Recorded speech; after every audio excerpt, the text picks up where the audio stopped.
Bonjour à tous, donc aujourd'hui je vais faire la pose des poutres en I pour le toit terrasse, la partie nord de la maison. Alors j'ai déjà commencé, je vous explique grosso modo comment j'ai procédé. Donc entre la muraillère du fond, si vous la voyez là-bas, et la poutre intermédiaire, j'ai mesuré au télémètre laser toutes les distances des 17 poutres que je dois faire. Parce que comme la poutre, la principale, elle est un peu serpentée on va dire, j'ai préféré prendre toutes les côtes. Et comme ça, je suis sûr et certain euh, qu'il n'y en a pas une qui sera trop courte ou trop longue. Donc voilà, donc j'ai refait tout le. J'ai identifié toutes les longueurs de mes poutres en I. Et comme elles sont un peu. Comme elles sont un peu en pente, comme le toit il est en pente forcément, j'ai fait un petit aussi. J'ai fait une pente aussi une découpe en pente on va dire. Sur mes poutres en I. Et ça je l'ai fait avec toujours mon rail angulaire Festool. Donc j'ai une pente de 3 degrés, donc je lui ai mis 3 degrés de pente, un petit peu moins, mais je lui ai mis 3 degrés. Et comme ça, vous voyez, ça va faire une coupe en biais. Et quand je les pose, et ben, comme ça tombe comme ça, et bien la poutre elle tombe parfaitement. Je vous montrerai après plus tard la pose. Allez, je fais les découpes et j'installe la poutre. Allez, c'est parti.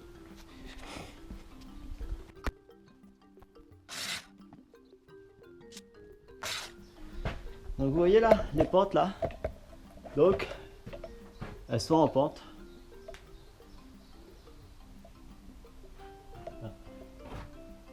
Donc je vais poser celle-là.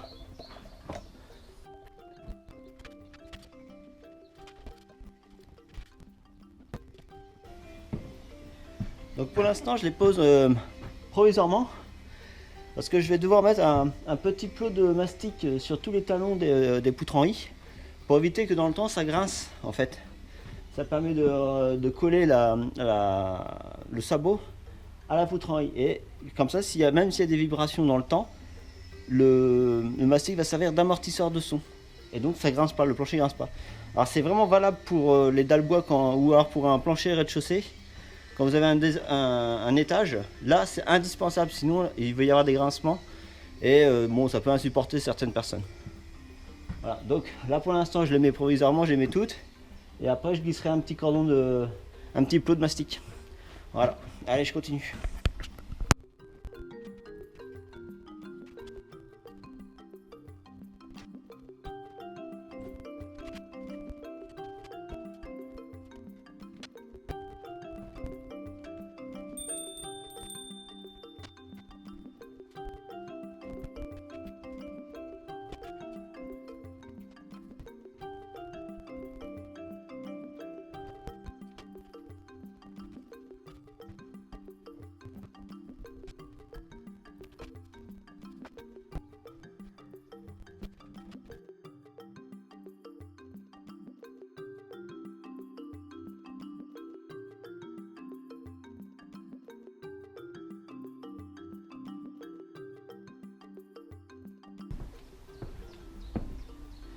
Finalement sur les 17 poutres en I que j'ai découpées,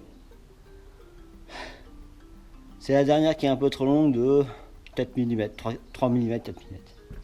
Bon, bah, on va la redescendre puis on va la découper. Hein. Pas de chance.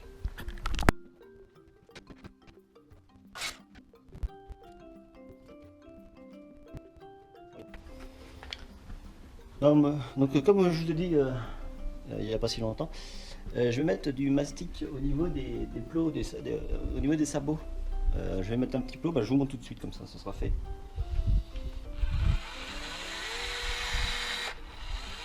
Tac.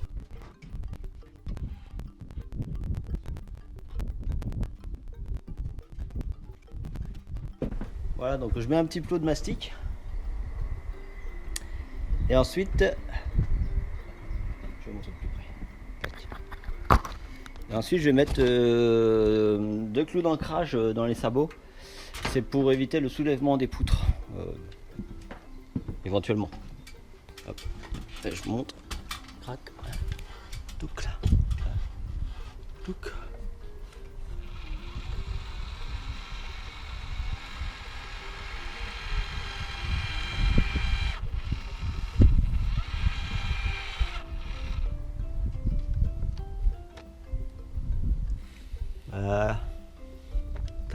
Bon bah, je suis généreux. Et zou, clac. Et ensuite, on va essayer de la pousser un petit peu. Hop, on va chercher le marteau que j'ai laissé là-bas, évidemment.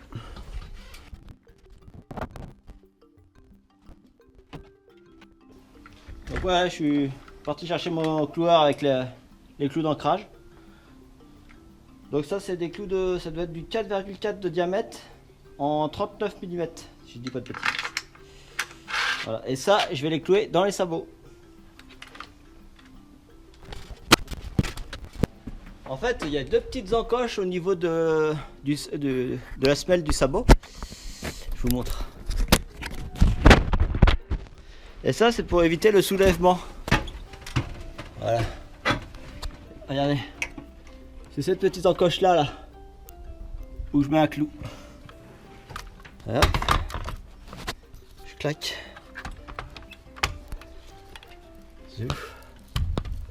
Hop là. Oh, c'est pas facile avec une main. Voilà. Vous voyez? Voilà. Et donc je vais faire ça pour toutes les poutres. Et là, il y a un petit morceau là. Hop là. Voilà.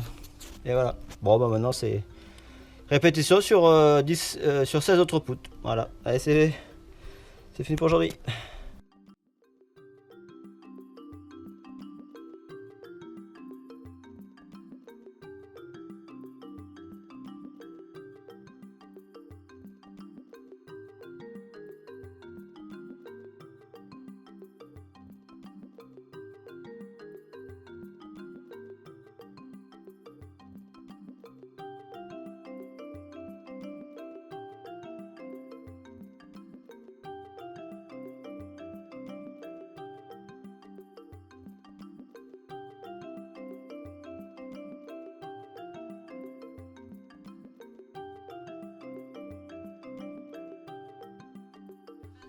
Et c'est reparti.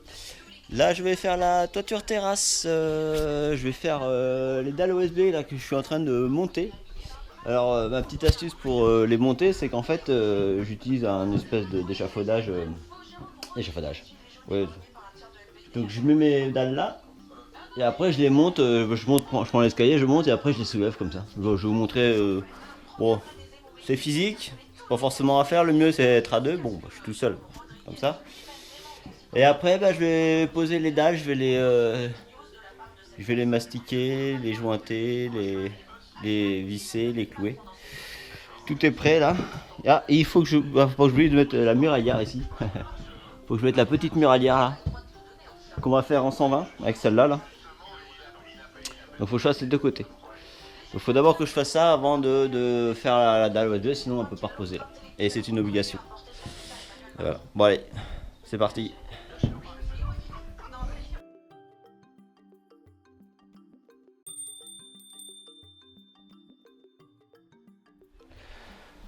Donc ça y est, c'est parti, je vais installer les dalles OSB sur la toit terrasse. Alors j'ai installé la dernière muralière là, sur la rive là. Et je vais installer, alors provisoirement les dalles OSB, je vais les installer en mettant environ 4 clous. Et puis je vais les mastiquer.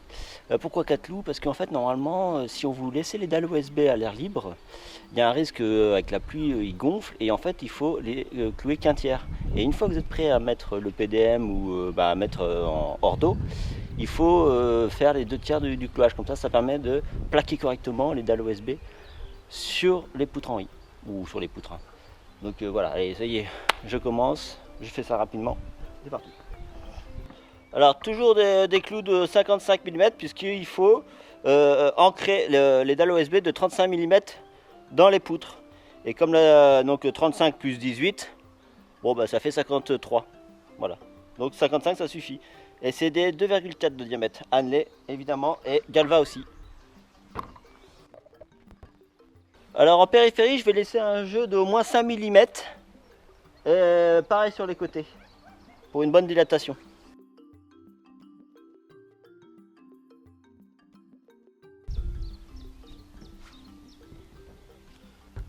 J'oubliais aussi, il ne faut pas oublier de mettre des vis au 4 angles et aussi en partie intermédiaire, il me semble, de mémoire. C'est ça.